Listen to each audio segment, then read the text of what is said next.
ఏంటి తలుపులు తీసే ఉన్నాయి? సునీత, ఇంట్లో ఎవరూ లేరా? సునీత, సునీత. అన్నయ్య. ఏమ్మా, తలుపులన్నీ అలా ఓపెన్ చేసి అందరూ లోపలేం చేస్తున్నారు? ఏం లేదన్నయ్య, రండి కూర్చుందాం.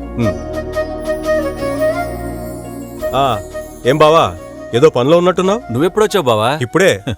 ఏం లేదు బావా, K7 మీడియాలో ఫేమస్ రియల్టర్ ఇంటర్వ్యూ వస్తుంటే చూస్తున్నా. అవునా? ఓ, ఏంటమ్మా మళ్ళీ ఫోన్లో మునిగిపోయావు?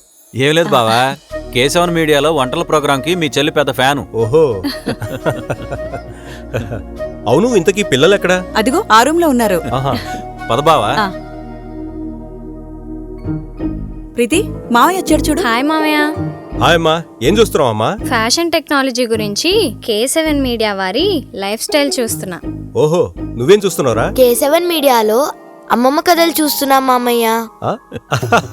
అబ్బబ్బబ్బా తాతయ్య, సౌండ్ తగ్గించు, నాకు డిస్టర్బెన్స్ అవుతుంది. అయ్యో.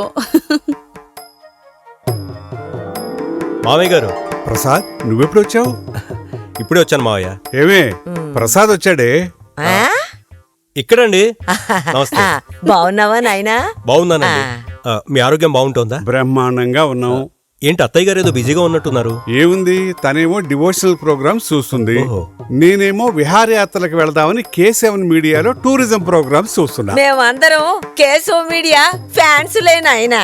K7 మీడియా కాదత్తయ్య గారు, K7 మీడియా. అదే నేను అదే అంటున్నాను. మీరే కాదు, నేను కూడా K7 మీడియా ఫ్యాన్ని. ప్రపంచవ్యాప్తంగా ఉన్న తెలుగువారి అందరి ఆదరణతో, అందరి మన్ననలు పొందుతూ మరింత ముందుకు సాగుతోంది. K7 మీడియా నవతరానికి నాంది.